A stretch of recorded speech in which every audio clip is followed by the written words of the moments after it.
of ourselves. And let's just put our Creative with clouds as well. Creative with clouds. Yeah. And so this African Week is to celebrate we African students on Michigan Tech campus, to also encourage one another, you know, in the good work we've been doing, and also to showcase our African culture, let me use the word Africanness. How many of you are proud of your Africanness? Yeah, please let's put our hands together for ourselves. Let's put our hands together for ourselves. And even on Michigan Tech campus, we're doing wonderful things. We're doing very, very wonderful things. And you know, for the first time, we have the vice president of the GSG from our association. Please can we put our hands together for our vice president, Mr. Tosi? Yeah, he's the first vice president from ASO representing us in GSG. Let's put our hands together for him.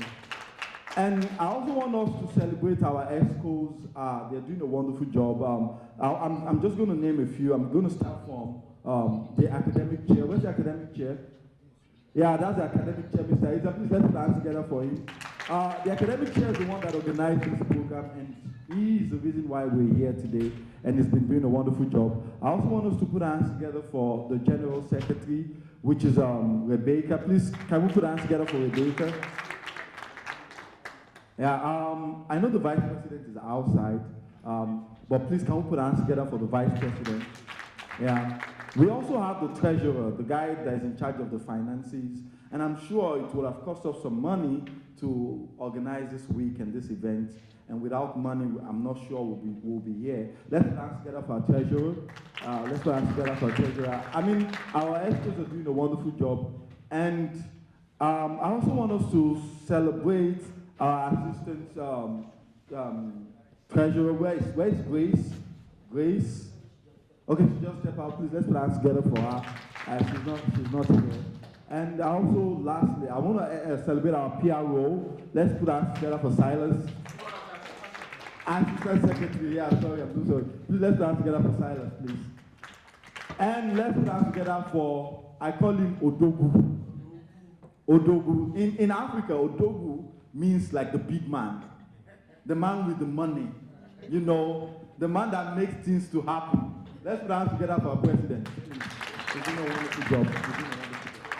Yeah, before taking too much of our time. Oh, we don't want to forget our academic chair. Yeah, academic chair is back. That's easier. Please let's put our hands together for academic chair. Yeah, thank you very much. Before we just go deep into our activities today, we have some wonderful guests that are with us today. They are very special to us, particularly to we international students. I'll say they are like our like, quote and unquote daddy and mommies that help us and protect us right here on campus. I mean, a lot of us, we need information about, you know, what to do, what not to do, and they've been so helpful. They've been guiding us. They have also been protective of us, and they're here today to have a wonderful interaction with us. And just quickly, I want to talk about someone special for all of the students here, and that is the Dean of our students. Let's clap for the Dean of Students. Yeah. She's going to be talking to us shortly, but before she does, I just want to talk about her. She's such an awesome person.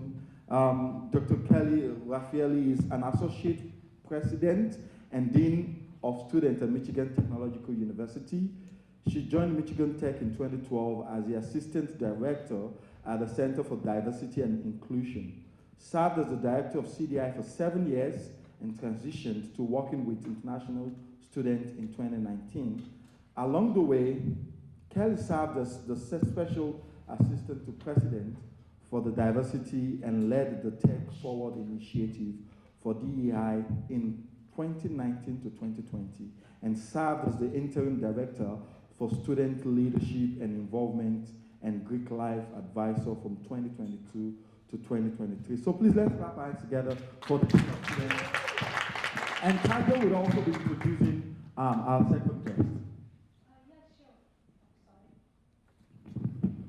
So we have Christian Montesinos. Sorry if I pronounce it. He is the Director of International Program and Service, or IPS. Krisha is a licensed immigration attorney and also an adjunct professor teaching immigration, law and asylum, and refugee protection to below students. He joined IPS as the director in 2024. Krisha also loves to read and spend his time with his dog. So let's thank him now. Yeah, we're so happy to have you guys here with us. And we know that we're going to learn from your wealth of wisdom. And particularly for a lot of us international students, we have a lot of questions. We have a lot of things we want to know. And particularly with the change of administration, I know a lot of African and students are, worried about, they're still on campus, if they're going to be fine and all of that, because most of the news we've been hearing in the press and all of that. And so you guys being here means a lot to us, because we're going to learn from you guys. We're going to know, and the semester is ending very soon, and some of us want to know, what are we supposed to do during the summer, and with the new administration and all of that, we have a lot of questions, and we'll be glad to have you. Please. So we're going to start with the Dean of Students. She's going to give her address, and after that, the Director of IPS is going to give his address. So please let's clap together for her.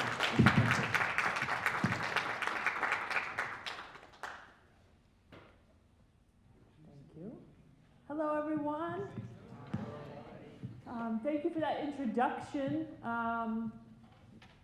In 2019, as I mentioned in the intro, I came to International Programs and Services, and I had never worked with international students before that, and had to learn very quickly how the immigration system works, and I made many, many mistakes, and if you were here then, you were patient with me and generous with your patience. But I have really grown over the years to love international students very much and understand the real difficulty it is for you to navigate not only leaving your home country, but going through the government process, coming to a new country, probably didn't know what to expect when you came to Houghton. Maybe the first time you ever have seen snow, definitely this much snow. When I came to Houghton, I'm from New York City, and even though it snows in New York City, not like this. And I always tell my children, this is the most snow they will ever see probably in their lives, living here.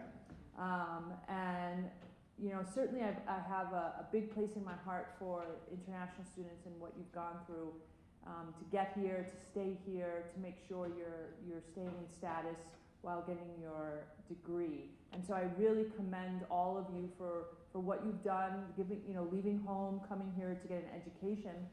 In my short time in IPS, we went from 0 students from Ghana to over 80. That's wild. Yeah, I don't know what happened in Ghana, but you found us. I don't know who's over there telling you to come to Michigan Tech, but we're certainly glad you're here.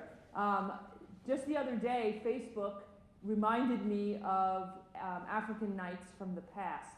And my children I have really lovely photos of my children with their friends dancing and playing at African nights when they were little.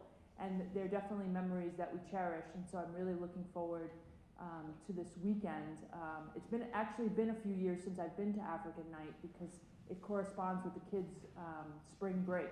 And so I've been out of town in the past. But this year I said, nope, I'm not missing it because it is one of the best events on campus. So yes. Certainly what you all bring to the campus, you live here, so you know this is a predominantly white community, and you've probably faced a lot of challenges, or many of you have faced challenges along the way. Being international, being people of color in a community that is not necessarily used to interacting with people from around the world, and so hopefully you have mostly positive experiences while you've been here. I certainly think you enrich the community. I certainly think that you bring a lot to our community. For those of you with children in the school system, your children bring a ton of joy to the community.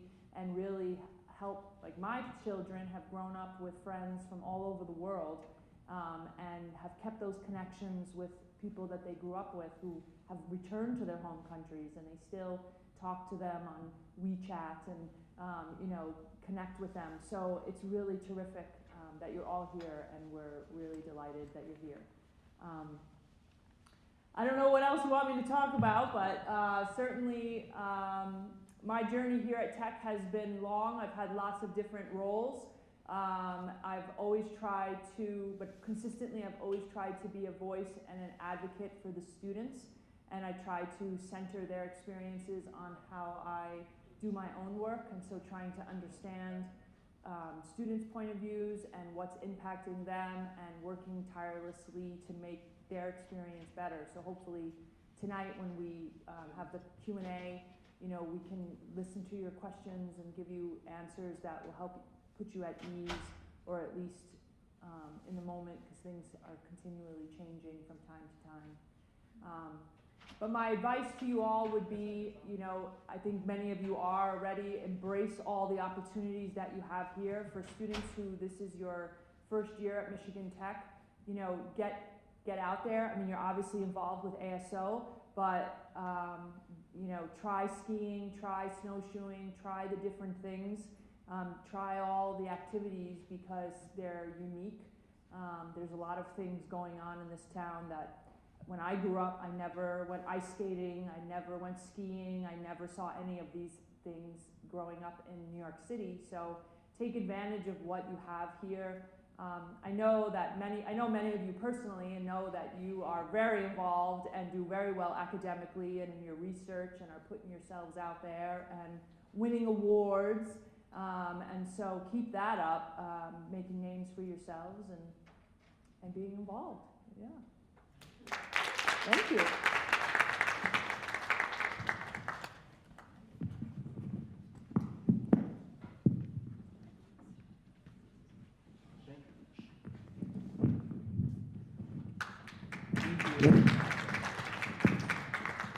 Thank you. Funny little story of me getting here. I actually, thankfully, made it here. I was on vacation this weekend, and I was supposed to be back yesterday. And I've been traveling since yesterday to try to get back 2 hours ago. And then I got home, I threw something on quickly, and I realized that I had a flat tire. And so I thankfully was able to get it fixed to make it here, like I said, about maybe 30 minutes ago. So thank you. Thank you for having me excuse my travel gear. But I'm gonna kind of piggyback a lot of what Kelly said, because we both come from two different worlds, but we meet in the middle where it is in the love of international students and the support that we have and give towards all of you. Now, I come from a sort of different background in the sense of my immigration practice. So I've worked with the immigration law setting for almost 15 years. I started down in Grand Rapids. I went to law school there, and I opened up my own practice working specifically with immigration. And for about 10 years, I was a court practitioner. I was a deportation defense attorney with the Department of Justice before I decided to do away with that and focus on more family-based immigration, asylum, and refugee issues. Am I moving too much for the camera? Sorry. And so I never came really from higher education, other than in 2018 I started teaching for Cooley Law School. And when this opportunity came up, I thought it was such a beautiful sort of marriage of the two things that I've devoted my career towards. Kelly was my mentor, as she was the former IPS director, and truly watching her engage with all of you has been quite life-changing for me too, in the sense of adapting as well. You know, I taught my first Life at Tech class in the fall, And I didn't know anything about Houghton. I didn't know about the weather. I didn't know about the snow. I didn't know how to dress for the snow or anything like that. And so it was very helpful to learn from her and learn from all of you. And I look at this role kind of in a dual perspective. The first one is more very black and white, right? You come and see me, you try to get away with how you can earn more money, right? And I tell you no. No, you cannot do that. You can only work a certain amount of time. You can only work on campus. And it's very immigration, it's very dry, right? I tell you what you can and cannot do in order to maintain your status. But the other side, and the side that I really got a lot from Kelly, is that support side. And through my work in immigration law, I've dealt with many people that have come through, more often than not, situations that are much more traumatic. Right? They're fleeing their countries because of persecution, or they feel like they've been thrown away by this country or forgotten by this country. And my notion towards that is always that even though you are somewhere you're supposed to be, sometimes us as people of color, as immigrants, we have that added sort of task that we have to prove to the world around us that we also deserve to be here. Right? And I try to incorporate that in all the classes that I teach, because every single one of you did something very difficult, and that was to leave your home country and your families and come here. And sometimes it doesn't work out the best way, right? Sometimes, like Kelly pointed out, we're in a very, very predominantly white community, and we look different, we stand out, right? And sometimes because of our accents, because of how we dress, because of our mannerisms, we have that extra burden to be able to show people that just because I look or sound this way, I have to now also prove that I'm just as good as everybody else, right? And you are, because you're here. And I take that really to heart, honestly, in all the years that I've worked with the migrant community, that's been at the pinnacle of everything I've done. And that is to ensure that you have the knowledge to move forward in this country, and also doing that with compassion. And so I could just keep going on and on and on, so I don't know when to stop. But I'm very excited for this role. I'm very excited to see myself grow in this role. It's going to be about a year that I've been doing it. I know several of you. I've had the pleasure of interacting with you. And all I can leave you with is, quite honestly, the fact that we're here for you, both of us. Both of us share in that. We have two very different roles, but at the heart of it is that support system for all of you, right? We want to make sure that if you're not handling something well, right? If you're having academic challenges, if you're having struggles with your mental health, because it happens to every single one of us, okay? You left everything to come and do this for yourself, for your family, for your communities. And it's okay sometimes that it just doesn't go well, right? Don't bottle it in, come see us. Our doors are always open in order to ensure that you guys continue to succeed here, right? And we talked about this before we came and presented, of what are we gonna do? What are we gonna talk about, right? Everybody knows kind of the information that we give out. We're constantly giving out the same information, trying to keep you guys informed, but we really said, let's focus it more on you guys, right? And so for the Q&A, we really wanted to just drive it towards, what questions do you have? What have you always been asking? Because the person next to you has that same doubt and question. Okay. Thank you.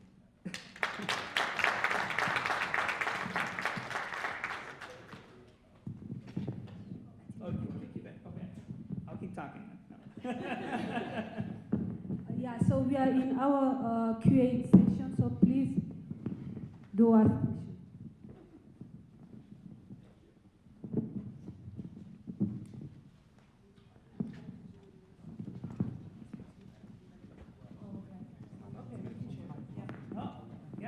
First question, please. Don't be shy.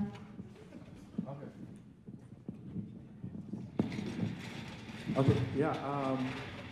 My first question is to the Dean of Students. It's about, I'm a PhD student, and well, a lot of PhD students, particularly in STEM, were kind of worried with the news we've been hearing about the cut in funding and all of that.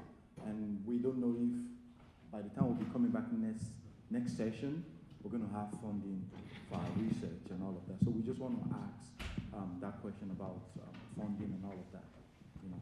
Yeah, I think I think I don't have a direct answer, because the challenge is it feels like it keeps changing every few minutes, but certainly Michigan Tech takes our funding very seriously.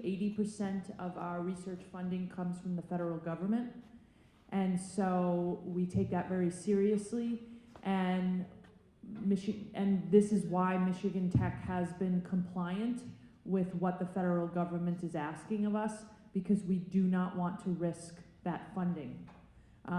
You all know that Michigan Tech just achieved R1 research status, and which is fantastic. Good for us, right? Good for you. That's great, right? But we're a little fish with a big research title, right? We're not the University of Michigan, we're not Michigan State, we're not Wayne State. You know, University of Michigan has $1 billion endowment. I don't know what Michigan Tech's endowment is, but it's not $1 billion. And so we have to be compliant with what the government is asking, because we're not going to risk the research dollars. I think you all know that research is the #1 priority, sometimes to the detriment of teaching, but I think Michigan Tech and the Vice President of Research are doing everything they can to safeguard those research dollars, and to figure out how to make sure to continue to fund PhD students. I've heard from some other students, undergraduate students who have applied for grad school elsewhere, and they're hearing that there's no funding or they're losing funding. I have not heard that out of Michigan Tech. So I can't guarantee what's going to happen in the future, but what I can tell you right now is that Michigan Tech is very committed to ensuring that our research expenditures continue forward, and which means we will comply with what the government is asking us to do, because that is our priority. Next question, please.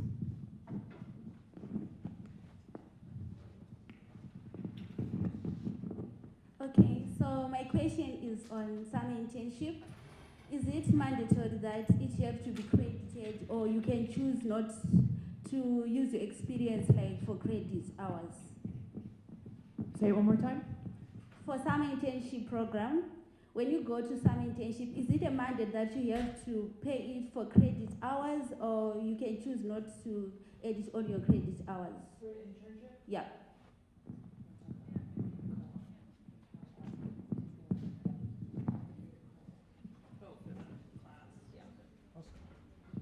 Yeah, so, and Kelly will help me out with this. Like I said, I'm still rather new in the role of the IPS realm. But yes, so if you are taking advantage of the co-op or your CPT, then you would enroll in the co-op class, and you would be paying for that credit. So basically, if you're getting paid by somebody outside of Michigan Tech, then that's CPT, and you have to take the class. Because the way the way your immigration, I'm sorry, I'm being blinded by this light, so I'm just trying to move out of the way. The way that your visa works is that, you know, you're here for your education and you're allowed to work on campus. If you're going to be paid from an outside source, outside of the university, then we have to classify that as an internship. Whether the company calls it an internship or a co-op, it doesn't matter, because we're calling it a co-op, so you take that class, because when you enroll in the co-op class, that enrolls you full-time. And so that doesn't hurt your immigration status. So yes, you do have to pay the credit for the co-op class, but that's because that's maintaining your full-time enrollment, which is the requirement of your visa. Wait, can I add one more thing? So if you're a PhD student, so a couple of years ago, we made a policy, sort of an internal policy. If you're a PhD student, and let's say you need to go to Los Alamos, the National Lab in Los Alamos, and you're going to do some research. You're going to run some tests. You're going to use their lab. Years and years ago, that used to be, up to you, and they wouldn't give you any money. Grad students have advocated for themselves across the country, and now they'll give you stipends and they'll give you some funding to help you with that. We will, because PhD students have to be enrolled in the summer to, as part of their requirements for their PhD, we tell them they don't have to take the co-op class because we know that they are meeting with their advisor regularly, because they're in their research and they're in Los Alamos or they're in wherever doing the research for their dissertation, and that is educational. So that's not you just going and working somewhere like McDonald's or something. That's you doing the work. And so that's the only exception to the co-op rule. It's only for PhD students, only in research mode, and only when we can verify with their advisor that they're meeting regularly throughout the summer. And this is only during summer semester, right? And so if we have had in the past a researcher go to another university to do physically in person to do some research, but they're enrolled at Michigan Tech, they're not getting paid by the other university, they're still being funded and supported by their department, and so that's different. But if it was in the summer and they weren't enrolled in classes, then we would do it that way. Yeah, that makes sense. Thank you very much. I'm curious about the restrictions that are around the co-op and internship programs at Tech. I think during summer of 2023, I got an internship.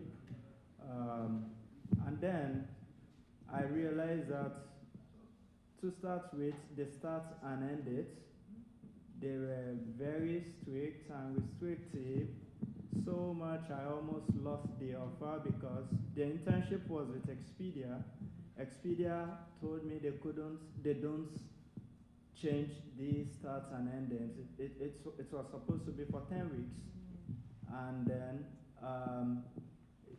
based on the start and end dates at Tech, it would rather be 11. So I had to go back and forth, and I felt really terrified that I was going to lose this offer because I didn't see any scenario of them switching the rule for just one individual. So I talked with the career services many times, and we had this back and forth, but there was no budging. But luckily for me, my internship was extended personally for me by a week, but there could have been a scenario where I wouldn't get that privilege. So, and when I got there, I saw other PhD candidates that were internationals, and they didn't have to deal with this kind of restrictions. So I was wondering, what's different at Tech that makes it this restrictive? So the reason it's different from your experience and other students that you've met from different universities is based on their semester dates. So co-op and so internship, CPT, we change these words interchangeably, CPT, internship, co-op, is not required at Michigan Tech. So to get a master's degree, you are not required to go into the field and earn and have an internship. Let's say we had a physical therapy program. Physical therapy students are required to go into the community and do an internship as part of their education. No department, no degree at Michigan Tech requires an internship.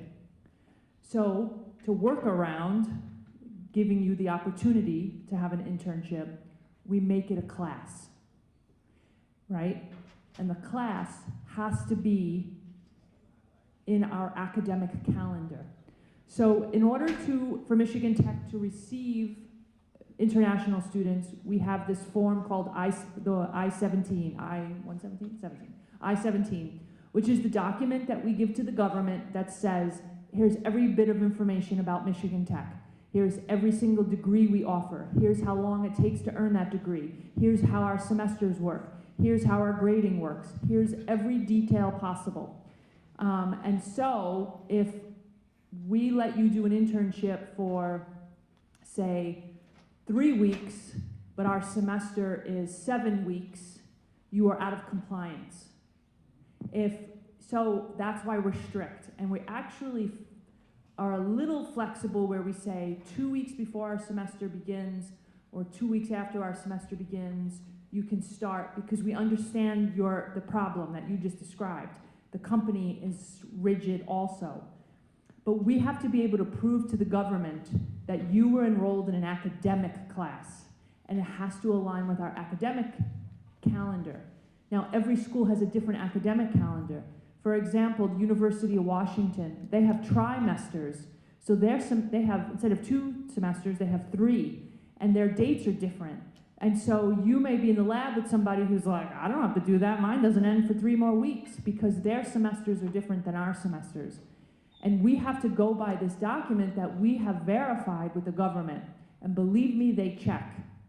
And they have to make sure that what we're saying you're doing lines up with what we told them you were going to do.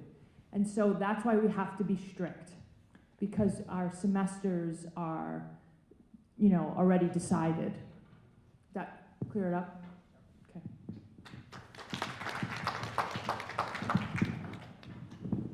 Get all my IPS information out of today.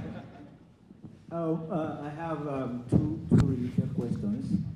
The first one is, previously, I'm from math department. Previously, we have funded the fall and the spring semesters. But a requirement came up in the department this week, which you made mention of recent, that if a PhD is in research mode, that PhD student has to register for the summer. Clear? PhD student has to register in the summer. Yeah, okay. My own case, I just entered research mode and I have the plan to travel for this summer. I want to ask, how can I do that? Can I register for research with my advisor and make arrangement with my advisor so that we agree on when I'm going to be meeting while I'm out or when I travel back to my country? Yeah, that's not an immigration requirement, that's a grad school requirement. So the grad school is saying PhD students have to be enrolled in the summer to maintain their enrollment. And so, which I believe is just a 1-credit class. And so that's a better question for the grad school, but I do think you can negotiate what you're saying. Like, I can go home, but we can meet on Zoom, or we can have these meetings, but you have to be registered in the class. Yeah. But that, yeah, not an immigration. Yeah, it's 3 credits, not 1, during summer. What? It's 3 credits Oh, during it's summer. 3 credits, it's 3 credits. Okay, so in recent times, we've heard of some green card holders, some H1B holders who traveled outside the country and have been unable to enter. And for some of us who have intention of visiting our families back during the during the break, the summer break, what advice do you have for us? Should we go or we shouldn't? That's my first question. This is my world. All right. So I'm going to give you first the legal response that I give everybody, which is that every single case is different, right? Just because you are an H-1B holder and you're an H-1B holder does not mean that the interaction with an immigration officer is going to look the same. And so without knowing specifically why those people were not allowed to come back in, then I can't guide you in that sense, right? So that's the first step, because even though you have a visa status does not mean that you are guaranteed entry into the United States. Every time that all of you leave and come back, that immigration officer is using their discretion to look at their checklist to say, let me see if you have everything in order, right? Are you bringing drugs in with your bags, right? Is everything fine? How long did you stay? What are you coming back to do? All those sorts of things that the immigration officer has the right to ask you or think about or question you on. And ultimately, they have the discretion to let you back in or not. So one of the questions that I've been monitoring quite a lot lately is this whole issue of the traveling, right? And how that's going to affect students in the summer. And the reality is that I've had this discussion with several people and in the administration, and you know, I never want to put out information that is one, false, and two, the only benefit is that there really isn't one, but it's just going to create fear, right? Without anything being concrete. We are living under an administration where things change week to week. And so I don't want to say you cannot travel to Zimbabwe because they're not going to let you back in, and then next week nobody cares about Zimbabwe, right? In the travel context. So these things are still being worked out within the government. Okay, I know you're hearing a lot. A lot of the stuff that is being put out there are rumors or thoughts that the government wants to implement. But the reality is that if the president says something, it does not automatically convert it to law, and especially when it comes to immigration law, because he does have the power to do certain things, but when we're talking about restricting green card holders, right, that's a higher stake level than when we're talking about deporting individuals that are here unlawfully or who have not maintained status.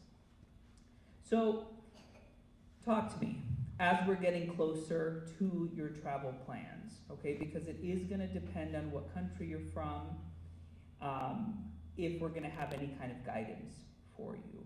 We're always going to recommend the same stuff for every single one of you to travel with, and that is your passport, your I-20, your visa, and proof of enrollment, right? Something that you can print off. Oh, yeah, of course. Your I-20 with a valid signature, right? Remember, they're valid for a year. And so check that date to make sure that you have that validity period. If not, swing by the office, email us. We can sign it digitally or physically.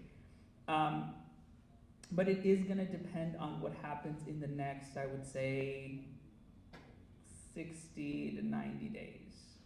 What if they have a pending immigration status, like they've applied for H-1B? Should they travel during pending? I usually don't recommend that anyone travels when you are changing status from one to another, even though it may look good that you're going to get it, right? And I always say this to my own personal clients too, and I've transferred it now to my students as well, which is we already have you here, right? We don't want you to be abroad visiting with your family and then an issue happens with that change of status that now maybe we can't get you back, right? Stay here for a little bit, wait for that decision, and then do the traveling. Does that answer your question? And then the second one, it's not a question, but it's a suggestion. So it has to do with search for internship and even at the career fairs we have. So we realized, my interaction with some of the recruiters at the career fair, I realized some of them don't really understand OPT. So I tend to kind of explain, and I feel like explaining to them, they feel like I'm just trying to impress, like force them to just take me. So can you have also an info section with maybe our recruiters before the career fairs, such that you explain the OPT to them? And I'm sure once you do that, it will create some kind of confidence and clarity for them. It's a suggestion. Yeah, we have a really great career services department, and I've been very intentional about working with them. Way better than I ever did. But because my only role is, like you said, to be your dad, right? In a very weird, very quote unquote kind of way, right? But protect all of you and make sure that you have these opportunities available to you. And so I did approach career services about the gap is very visible in what we need to do, and that is educate employers, right? Because we have the smart students that are willing to work, and we have the companies that need people, right? But that gap is that the employers don't know what to do with an international student, right? They think about petitioning process and they think it's a lot of work, it's too much money, I don't know how to do it, I don't want to do it wrong, I don't want to get into a contract with the government, I'd rather just go with a domestic student, it's easier, right? And we've all lived that, we've all heard that. So we've partnered up with a company called Global Detroit that we have, through IPS and Career Services, been sending you all out information of info sessions that they have. And those are more geared towards you guys, right? They did a tax workshop. They're doing one, I believe, this week. I'm sorry, I've been traveling. I can't remember the name of it. But they do resume workshops. They do different info sessions that are just geared for international students. But some of those that we have requested are to educate employers. You won't be sent those, but we are sending those to those respective employers that we have in our, if you go to CPT, if you do OPT, we take note of all of those employers that they're willing to take on international students. So we have a list of those employers. Global Detroit has also a list that we've been able to obtain as well. And so we are reaching out to all of them and also implementing it to possible future recruiters, right?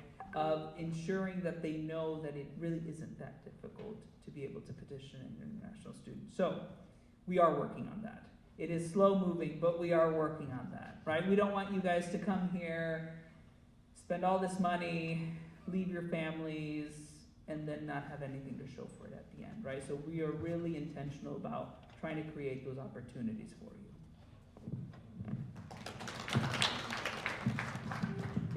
Okay. My question is, if someone is on F2 and the person changes status to F1, can the person be using the F2 to travel, or the person loses the visa to travel in and out of the country? So when you are changing your status, you would do that here, right? As an F2 to change to the F1. You're not going to get a new visa, right? So you can use the F2 to travel, but once again, we're going to rely on that discretion when you're coming back. My suggestion is use the F2, leave, and then change it in your home consulate to the F1 so that everything reflects your current visa status, right? I'm not going to lie to you. There is a possibility that you'll go and you'll say, it's too much of a process, there's too much of a wait time, and try to get back on the F2 and there's no issue, right? But it's going to be that one solitary moment where there is an issue and then you're going to be emailing me 1 billion times to help you, right? So my recommendation is, yes, that initial travel, use that F2. They're not really going to take much stock in it because you're leaving, but I would then have it changed. If you can, yeah. Yeah, and that was the issue that we had. Was there anyone here affected by the fire in Daniel Heights? And that's one of the issues if you lose your passport, right? And if it gets stolen, if it gets lost, if it gets damaged, you can replace your passport here in the United States. You cannot replace your visa here in the United States, okay? So that will be something that you will have to go back to your home country, do that process to get a replacement. But your I-20 is keeping you here in the country legally, right? Yes. So, and I get that question a lot of, my visa's about to expire, oh my God, what do I do? The visa is only for travel. Okay, you can be here legally with your I-20 and your visa's expired. Okay? But your passport always has to be valid, more than 6 months. So if it's going to expire in 6 months, you should be applying for renewal.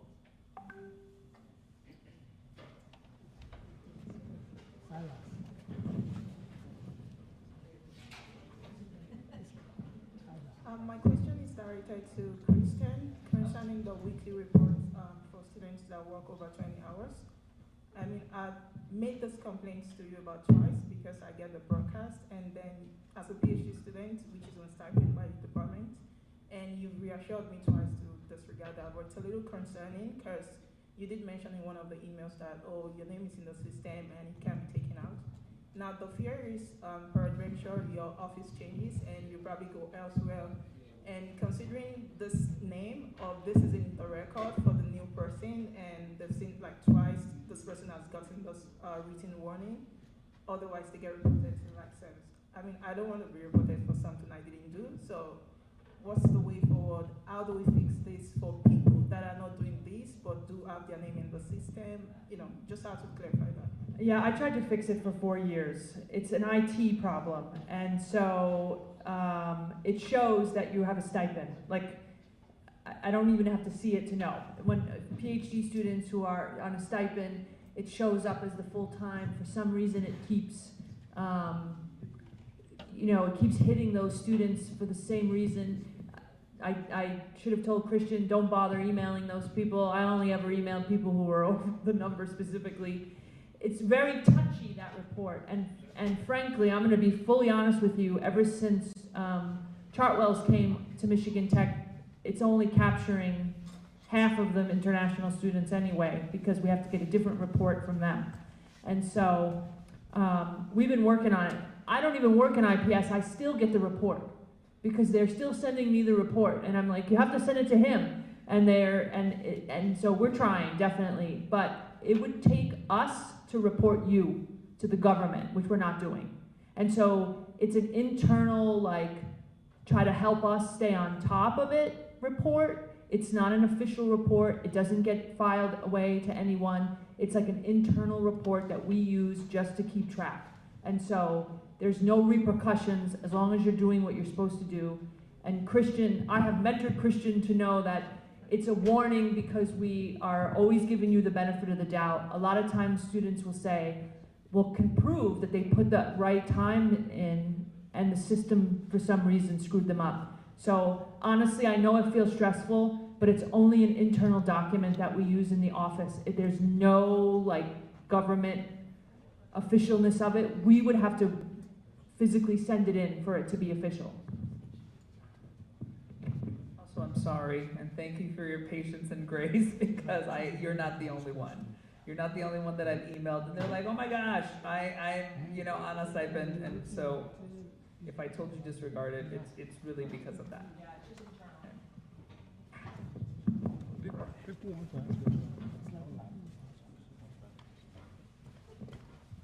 Okay, good evening.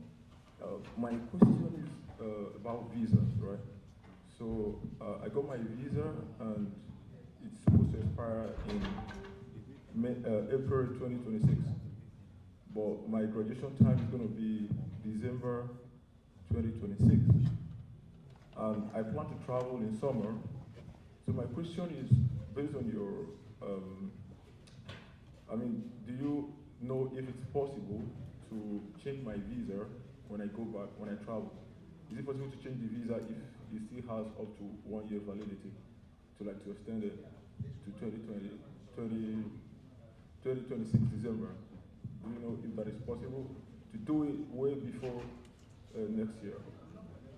So next year your I-20 expires? Yeah, my I-20 should expire in 2026, right? When I'm graduating.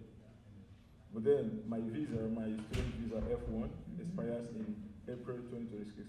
This happened because I deferred my admission for 6 months, right? So, but now I have plans of traveling this August. Yeah. So do you think it's a good idea for me to apply so that my new visa, to get a new visa, so that the dates will coincide with the... Yeah, I do think, I would recommend that, and the only reason I say that too is because the closer you get towards that end line, the more eyebrows that could raise by the immigration officer at the consulate, right? So, and it's the same thing that I tell people when they want to bring dependents too, right? Try to do that as soon as you can, because the closer you reach that program end date, right? Which we're not talking about extensions, but that program end date, the more likely that they will deny your dependence, because then it looks like you're trying to bring them and stay here.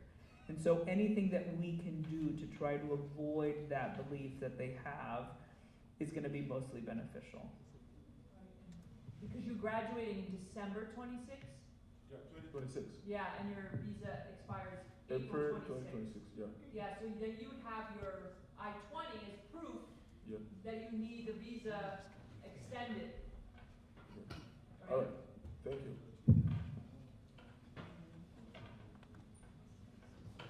Get your steps in today. Hi, my name is Olong Toba. I'm a PhD student in the Department of Chemical Engineering, and this is my 4th year. So, kind of last year when I completed my master's program, so I got the EAD card, which is the OPT. Yeah, so I'm sorry, I just feel like I should ask this because I feel like this is a question I should have directed to Mitchell Bosom, but it would also be helpful if you can also maybe clarify this with me. So, because I recalled when submitting the documentations for the OPT, it was the I-20 we all submitted, and my I-20 has a particular service number, but when I transited back into my doctorate program, I requested for a new I-20, but the new I-20 still carries the previous service number. So which is my biggest concern, because I assume I would be applying for a new OPT upon completion of my doctorate program. So, oh, I can see you nodding your head now. This is because this is a concern right now, because I contacted Mitchell and she told me something which is something I would like to clarify again. So you get OPT for each degree you earn. So you earned a master's degree and then got OPT for that master's degree. Yeah. But then you started a PhD program.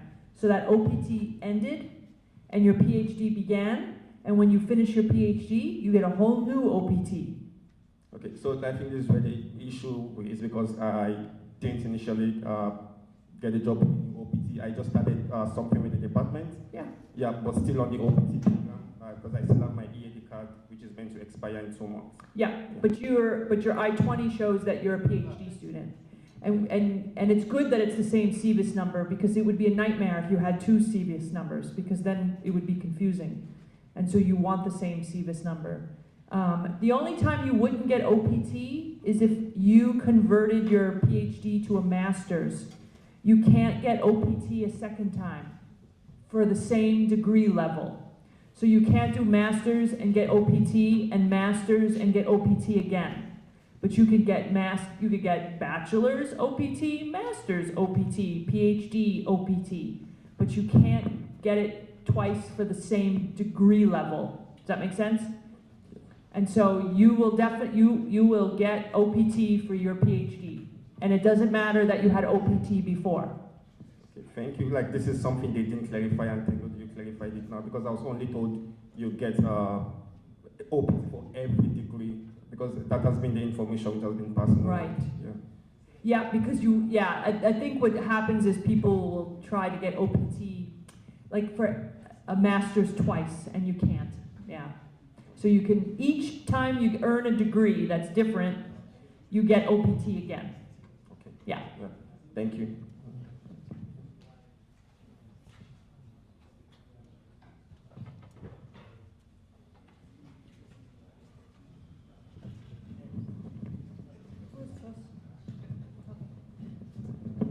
So this question is a follow-up to the stolen or missing passport. Is the soft copy of the visa valid? And for those who lost their passport in the fire, do you give them any documents that they would use in applying in their home country? Yeah, so we have, and if you remember when you check in with us, we take copies of all of your documents, right? And those are the ones that are going to be relevant to you in order to get that passport replaced, get that visa replaced, get that consular interview. And so having that I-20, we have a copy of your visa, we have a copy of your passport, you have a copy of your I-94, all of those will help in that. Police report, all of it. Yep. Yeah, if something does happen to your passport, not just related to the fire, but you lose it, right? Go make a police report to your local police station, and that helps in that replacement. soft copy of your passport book? No, you would have to get the physical copy.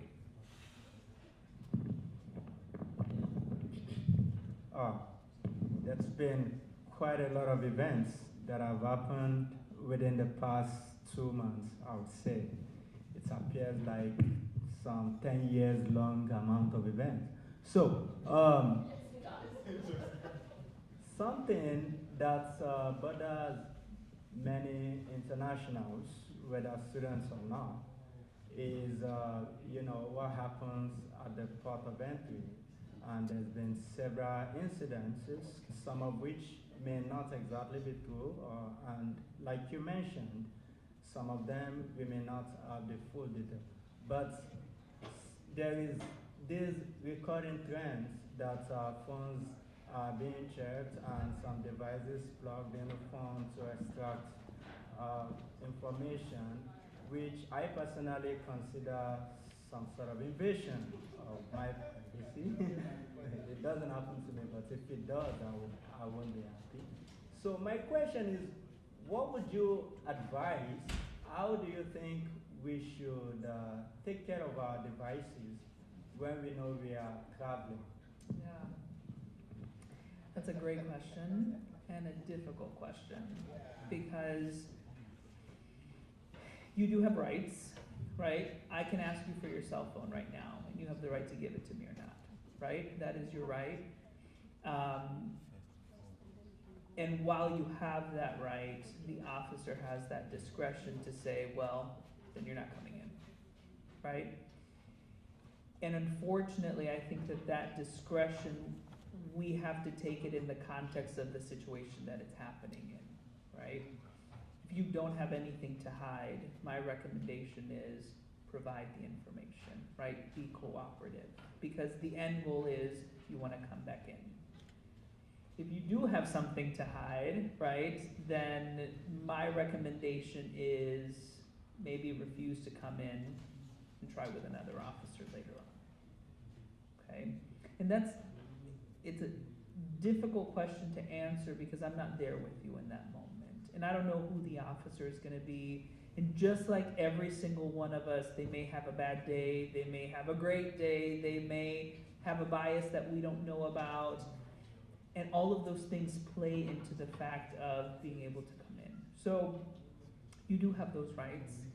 My recommendation is to ensure that your mobile devices act as if anyone can gain access to them, right? And what does that look like for you? When I guide people through consular interviews, I always say the government asks for your social media handles when you're applying for, when you did the DS-260, when you do the DS-160, right? They have the authority to look into those social media profiles that are public. So keep things private. Think about also, and this goes to a bigger topic of discussion of the things that you post online really never disappear, right? And have that thought process when you are engaging in these sorts of activities. We all have phones, we all have social media, all those sorts of things. But know that you guys have this added burden too of knowing that the government has the right, if they want to, access anything that could be public, right? And they could, and I have seen it where at interviews they will ask for your phone, right? They could look through your messages, they could look through your pictures. And in that sort of scenario, you're having this internal battle with yourself of, do I say something, right? And knowing that if I say something, does that mean that I won't be allowed to gain entry into the United States? It's not great. It's not ideal. I wish I had a better answer in that sense, but my recommendation is always act as if someone can look at anything that's open or public and work off of that, right? And pick your battles. If you don't have anything to hide, give the phone over, right? It sucks today, but tomorrow you'll be here. And I would say think about the apps you're using and who owns those. So if you're using an app that's owned by a company in a different country, I don't know the rules in that country. I don't know if their governments can have access to those correspondences either, right? And then what is our government and their government, what's their deal? And so I think we're just living in a time where we have to be extra careful, and like Christian, I agree with Christian thinking about, you know, if the government was looking, you know, then you have to be cautious.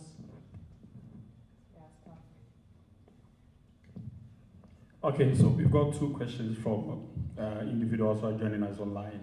And the first question says, okay, so do I need to complete the Life at Tech class before I go for internship? That's one of the questions.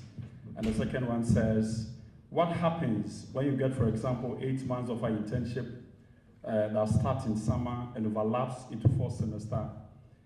Should you continue with internship and do school at the same time or quit when the semester starts? I'll answer the co-op question. So if you do a summer co-op and then your co-op or internship can go into the fall semester, awesome. But you have to do 2 separate CPT applications, because your summer internship is 1 CPT, your fall is a 2nd CPT. So you have to do the application again, but you can use the same offer letter. So if they give you the offer from May through December, wonderful, but you have to do the application twice, and you can submit the same letter twice. IPS better be telling you, we do not recommend you enroll in online classes when you are doing CPT. So we can't tell you no, because because the co-op class enrolls you as a full-time student, and you can take an online class above that. But you have to be realistic about the workload. Particularly if this is your first time doing an internship, your first time working in the United States for a company, and the workload and what's the expectation and all of these factors, and then on top of it taking a graduate class online, because if you fail it, we cannot give you a program extension because you failed a class during an internship. So what we do not want you to do is lose your status because you took a class online, or more than one, because people do that, because you're doing an internship and taking classes. That's a personal decision. So we can't tell you no, but we're going to advise you to think about that and make sure that you are prepared for the workload.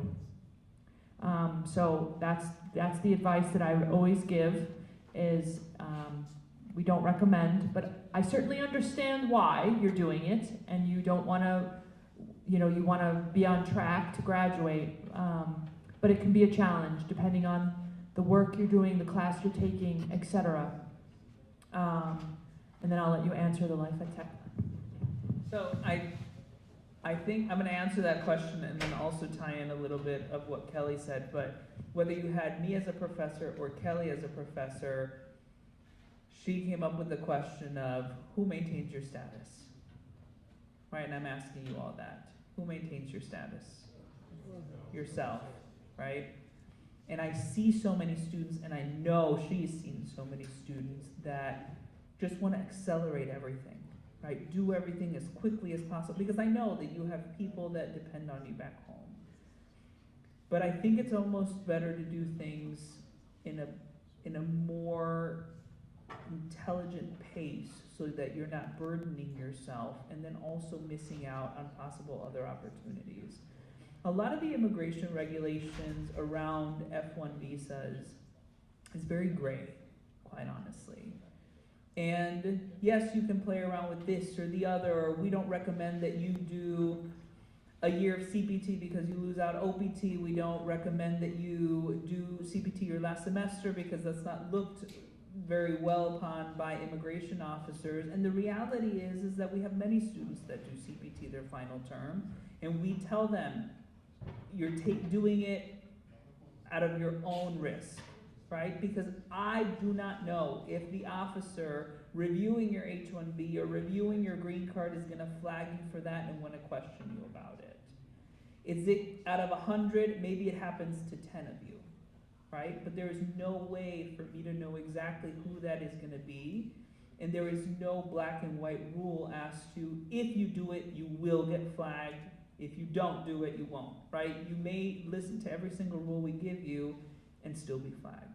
And so that's what I mean by the rules are very gray. And so act accordingly. We are doing and really instilling these rules to ensure that you have all these opportunities and we do not run the risk of having any issues that will affect your status.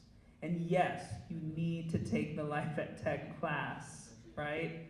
I will deny your CPT if you do not. So do it. It's an easy. I know, it's an easy class.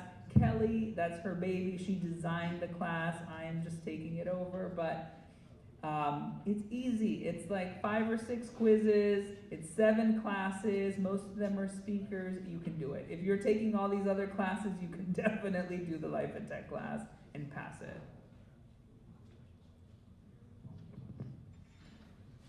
I have a question related to the campus housing.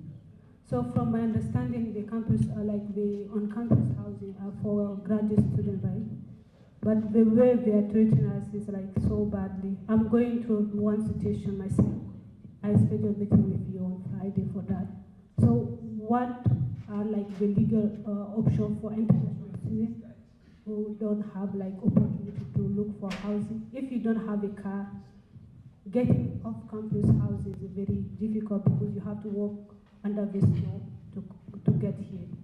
So what are like the legal options for students to go through that? And what they did, like your office, both of your office can do for a student to do in order to like try to, I don't know, get some sort of like, I don't know, contra or whatever with housing that will help a student.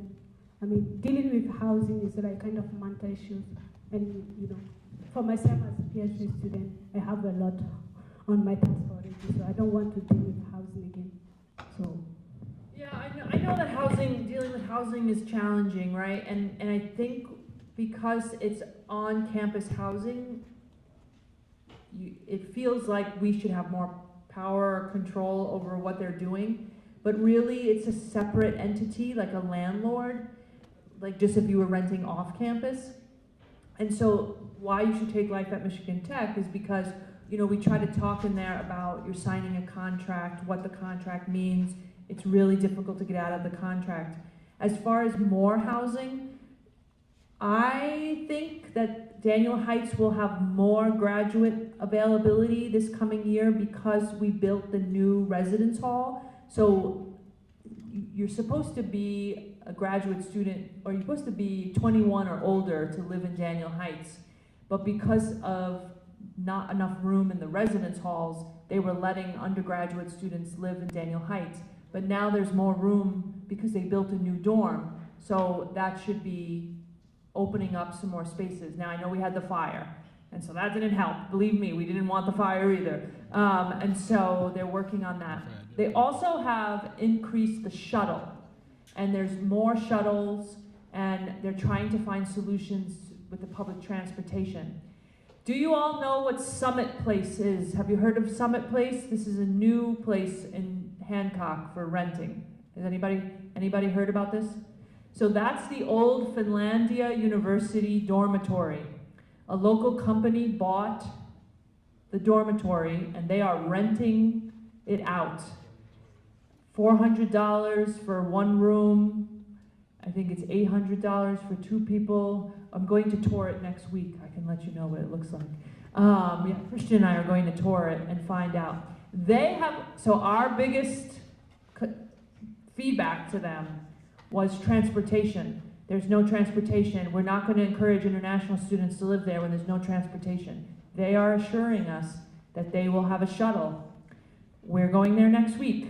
And we are pushing. We're not telling students about this place if there's no transportation. It's an interesting setup. I'm going to be fully honest. It's dorm style living. So even if you rented the whole room just to yourself for $800, you have to share a kitchen with the whole floor. That's how I responded too. I was like, ooh, the whole floor. It looks nice, but, so, you know, it's a really nice building. It's relatively new. It was only built maybe 10 years ago. It's a nice building. It has nice amenities. They're putting a ramen noodle restaurant on the first floor. The transportation is the big thing. And I know it doesn't feel like it, but I promise you, I go to a lot of meetings talking about making the transportation better. And now the city of Houghton and Hancock right now have a transportation survey going out to the community, and I think they're starting to get that not just students want public transportation, like everybody wants public transportation, and so they need to do a better job. I know it's a really tough, I know housing is really hard here. I do have hope because what happened in COVID was nobody could travel. And then people in lower Michigan and Chicago came to the UP and were like, oh, look at this place. Let's buy all these cheap houses and turn them into Airbnbs. But then the pandemic ended and everybody went back to their vacations elsewhere and realized that the money started to dry up. And a lot of those are returning to rentals. We do have a new website that we launched this year called Michigan Tech Off-Campus Housing. The good thing about that website is that you have to use your ISO to log in. You can get subletted apartments, but only from people who are connected to Michigan Tech, which is a good thing because if you have some kind of problem, we're able to help you. If you're subletting from some person in the community that we have no authority over, we can't help you, right? But the Michigan Tech off-campus housing website, you have to log in and you have to be a student. And you also can write reviews about your landlord. So think about that too, especially if you have a landlord that's not so great. Make sure to put that there. You have the rights as tenants, but that contract that you sign, you have to make sure you're following it, but so do they. And so I know it's a challenge, and I think we're trying. And hopefully Daniel Heights will be a little better, more availability. They're not getting rid of flex housing for grad students just yet. So they still have that. Yeah, I think making clear to a student that this is something separate from graduate school, that we will understand, like, if something happens, you can just go and look for housing. But from my understanding, it's like, this is a big opportunity for graduate students. And then the way they are making it is so hard for us. So we couldn't, like, focus on courses. But this is a pending situation for me, so we will talk about it later. Thank you.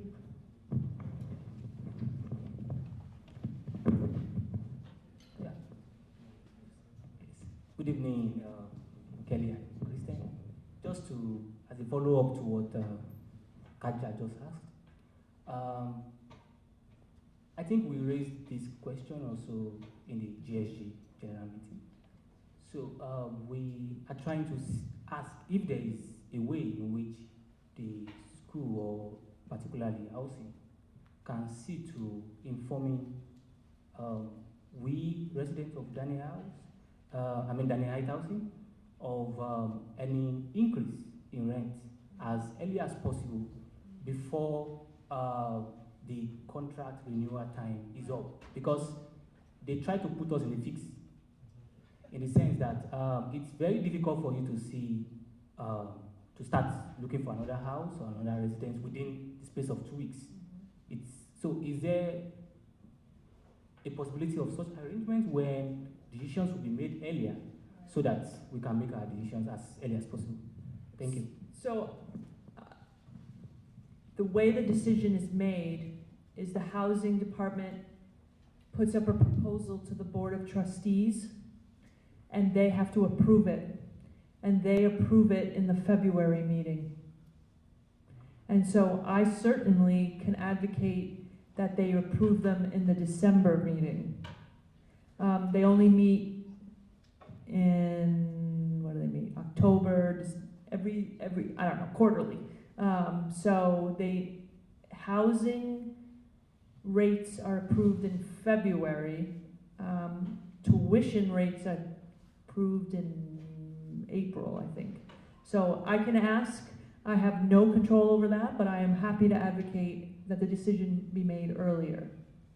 Or at least, and if the answer is no, at least advocate for them to tell you what they've recommended as the increase so that you can at least plan knowing that most likely they're going to change. I also want to advocate for a semester to semester lease, but nobody listens to me. This is something that I have talked about in many fora, and I've tried to have direct communication with people that I believe are involved, but I think the problem is still there, very much there, and that is it's got to do with the Glacier tax prep platform. First of all, it's a very nice platform. It saves internationals a lot of headache and time. So it's something that is really appreciated. It's helped me over the years. But there is something that I noticed, especially in the past 2-3 years thereabout. The platform is open sometime in March, right? So, and this, I feel like it's not the best time to open it up because students start filing their taxes right since the beginning of January. Now, the unfortunate implication, particularly for some internationals who are not aware of what they're doing, is that they would have filed the wrong way before they even get to realize there is a better recommended platform for them to file. So at some point I emailed the IPS tabling this issue, but the response wasn't anything positive or encouraging. So ever since then, I've been talking about it in different places that I find myself. So if possible, it would be nice if that opening can be made earlier, maybe in February, early weeks of February maybe. And I think from some of the feedbacks I've gotten, it also had to do in some way with the time that the W-2s are made available, right, which I feel like it will be beneficial for those to be made available early enough as well. This time it was made available, I think, very late in February or early this March, which was really, really late. So the law is that your employer has to have your W-2 by February 1st. And so, but I think that it's up to Glacier when they release the new one, not us. Because we're paying for it, and they tell us when it's released. And so we're not like holding it back and saying, we're gonna wait until this date to let it go. They're telling us. And so I believe it's the same practice. As soon as they send us the message that says it's now open, we send everyone the email that says it's now open. And so we're not controlling when it's open. And I suspect it's because they have to wait until that February 1st date comes and goes, because that's when people have to get their W-2s. Something that I share your frustration on, I feel like the last couple of years, the whole W-2 process has been very challenging. Like, even personally, I got my W-2 in the mail this year. I've never gotten it in the mail. I just go online and get it. Why did it come in the mail this year? I was very confused, but I still haven't done my taxes. I'm very late this year. So we can certainly look into if they can release it earlier, but my understanding is that they control the release date of that program. And so, and I think the challenge many international students are having currently at Michigan Tech is some of you are getting 2 W-2s, one from Michigan Tech and one from Chartwell's. and they have a different system, and then it's definitely difficult. I will say I share your frustration too, because I'm a early planner and I don't like to procrastinate, and so I actually reached out to I think it's payroll who does anyway, the accounting that does the Glacia program, to ask when I can start promoting it as early as possible. And so they responded to me that it won't be until a certain deadline. And I made a conscious effort to send out, I think we sent out maybe about 2 or 3 emails to the general international students saying, be on the lookout for this. It's not available yet, but be on the lookout for it, just so that, like your question suggested, that I don't want people thinking that, filing it incorrectly, or not knowing that this platform exists, or we're not helping them or providing them some kind of resource for it. And I will continue that practice until we can maybe make some more movement on that. Okay. Hi, Kelly and Christian. So I'd like to go into some of the final details related to PhD students registering over the summer, like staying in compliance over the summer. Some PhD students aren't funded over the summer. I don't know if it's everyone, but most people that I know are not funded over the summer. So this registration that is expected, are these courses that are paid for? Are these freely available courses? And if they are paid for, who is paying for these courses?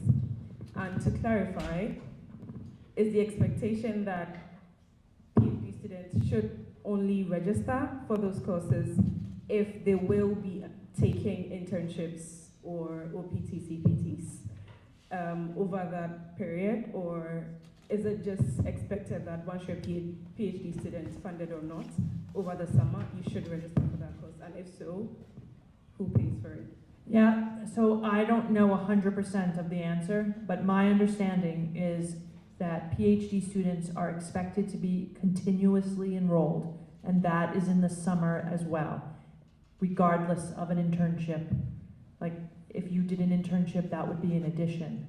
As far as the funding, I don't know the answer, because that's up to your department, I believe, and so whether they pay for it or not. I'm gonna guess that many probably do not, because you're not TAing or GTAing or GRAing for them over the summer.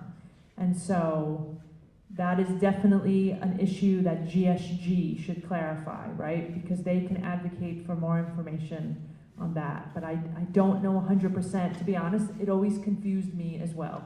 And I was never really sure. But my understanding is that PhD students have to have continuous enrollment to maintain their spot in the program. Thank you. It's not an immigration rule, it's a graduate school rule.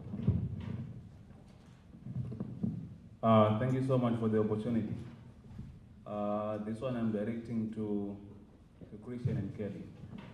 The first question is this. Is it possible to organize a career fair with companies that can sponsor us, like international students?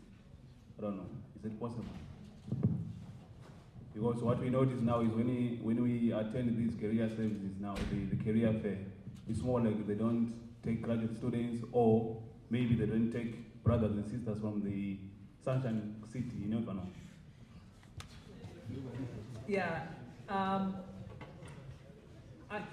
that definitely is more of a career services question, and their planning and programming and outreach and all of that. But yes, like Kelly just pointed out, in the career fair, Career Plus, the app for Career Fair, it'll tell you all the different employers that are going to be present and if they take international students or not. However, you should be able to toggle in the app who hires international students and who doesn't, and then plan your career services mission based on that information. Okay. However, there is also one additional piece in that with this partnership that we have with the company that I spoke about earlier, Global Detroit, we are thinking about doing a international only career fair. That is not up to me. I don't plan that. And the last I heard is that they are interested in doing it. I don't know when, and it might be virtual. So I don't know. They're still kind of ironing out some of those details, but I know that has been in the talks about making something like that. Okay, thank you so much. Yeah. Another question is this: we want to compare the expenses versus the income that we students, international students, are getting. So it's more like the hourly rate has been increased from $12 to $12.48, which is okay.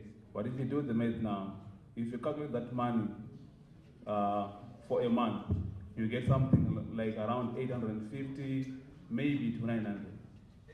If you look at the expenses now that we are incurring here, most of these brothers and sisters who are doing masters, they are here on educational loans. So the balance there is not balancing. I don't know. The balance there is not balanced.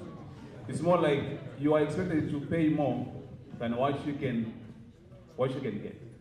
So the follow-up question is this: can you file for economic hardship and be approved based on that? I will tell you that minimum wage is going up again on July 1. I think another 50 cents. That will help you with nothing. For the economic hardship, I don't think that would render a positive decision. When we're looking at traditionally just kind of the pattern of what gets approved for economic hardship, it's very isolated incidents, something that's not necessarily commonplace. And the reality is that if they did allow for that, I know every single one of you would be in my office applying for economic hardship, right? I would as well, don't worry. But they make it very restrictive on purpose, and it's issues relating to things in your home country, issues relating to the devalue of currency. And so it's these very isolated, very restrictive instances that allow for that. And definitely, I open it up to everybody. If you do have something like that has happened, right? Definitely come see me and we can talk about and kind of unpack if that would be something that would be worth your time in doing. Thank you very much. This is the last question. It's with respect to housing. I know one of the challenges for international students is housing, and even though Danielite is available, in a way, it's kind of like expensive, for some international students. And I know there's some kind of like subsidized housing and all of that. So I just want to ask a question: that can international students, apply for like subsidized housing and all of that? No, when Donald Trump was president the first time, he made a rule about international students receiving public assistance, and that would include subsidized housing. And so in his first term, he made it detrimental to your immigration status if you receive public assistance, and that rule never changed. Because I remember under the Biden administration, they were like, if you get subsidized housing, it's not going to affect your immigration status and all of that. I think I read it somewhere. Yeah, and this rule of public charge actually came about in the 1700s. It was implemented by Congress, talking about we don't want anybody coming to the United States that's going to be living off of government assistance. That's really the essence of this public charge rule. And it's once again, like your question on the safety of phones and social media and all of that, discretion based. Because I may look at you as an officer and look at your application and say, no, he's not going to be a public charge, right? I don't see that based off what they use is this totality of the circumstances where they look at your age, your health, your education level, all of those sorts of things to determine if you are in fact going to be what they call a drain on the economy, right? But the next officer might be more stringent on that. And they have sort of waged this war constantly of what public charge is and looks like, and it has changed drastically in every what am I thinking of? Administration. Sorry, it's late. But, you know, under the Biden administration, it opened up a lot from the first Trump administration where they were even saying if you have United States citizen children and you're here on a visa status or you're here unlawfully, them taking public assistance means that you are a public charge. And so that made it very, very restrictive. The Biden administration opened it back up to revert it to how it was prior to the Trump administration, where it's a bit more open. For instance, COVID unemployment, right? A lot of people received unemployment assistance, which would generally be counted as a public charge. However, it wasn't in that sort of instance.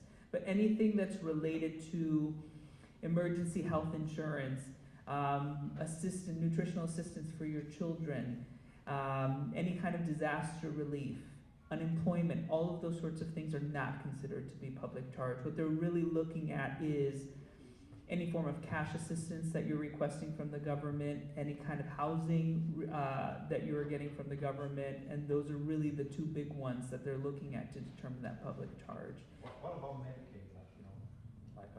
Medicaid, because we have a lot of students who are pregnant and like moms. Yep. Is that also part of public charge? No. So any kind of emergency Medicaid, and like I said, any kind of nutritional assistance for children is not considered part of public charge. And Tiffany, Tiffany is the like the case manager for the grad school. She works in my office. She can help with those applications. That's part of her job, is she can help with those applications. If you have a child, you should be able to get WIC. Yep. Yeah, Women, Infant, and Children. That's assistance for children. And then in the UP we have what's it called? There's like Medicaid for kids. Okay, let's thank the speaker one more time.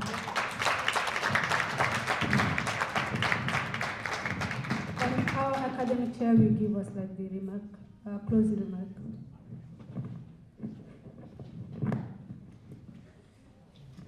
Please, a round of applause for our special guest.